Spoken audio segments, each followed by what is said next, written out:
स्वयंपाकात स्वादाची जान, डीएम मसाले तुमच्या घराची शान. छत्रपती शासन महिला गृह उद्योग कबनूर इचलकरंजी घेऊन येत आहेत अस्सल परंपरेची मराठमोळी चव म्हणजेच डीएम मसाले. मटन मसाला, चिकन मसाला, धणे पावडर, गरम मसाला, बिर्याणी मसाला, तिखट चवदार मसाले आणि चटणी म्हणजेच डीएम मसाले.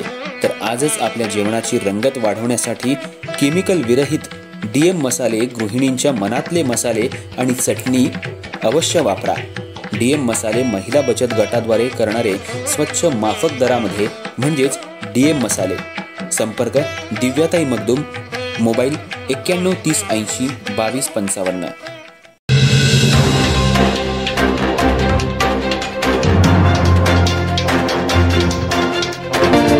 नमस्कार, मी तेजस्विनी मगदूम. एम मराठीमध्ये आपल्या सर्वांचं स्वागत आहे. पाहूया ठळक घडामोडी.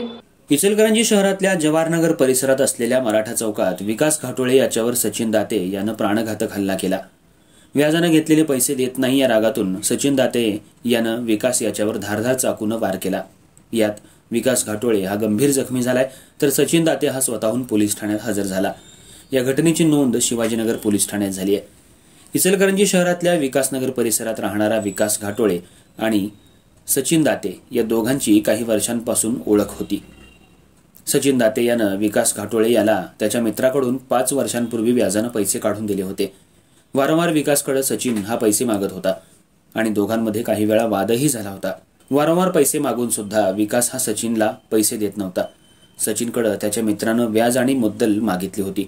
याच अनुषंगानं आज सकाळी मराठा चौक परिसरात विकास घाटोळे आणि सचिन दाते यांच्यात पैसे मागण्याच्या कारणावरून वाद झाला. सचिन दाते यानं विकास घाटोळे याच्या हातातला चाकू घेऊन त्याच्या पाठीवर सपासप वार केले. यात विकास घाटोळे याच्या पाठीवर 4 वार झालेत. यामध्ये विकास हा गंभीर जखमी झालाय. त्याला उपचारासाठी इंदिरा गांधी रुग्णालयात आणला असता त्याच्यावर उपचार सुरू आहेत. तर सचिन दाते हा स्वतःहून शिवाजीनगर पोलीस ठाण्यात हजर झालाय.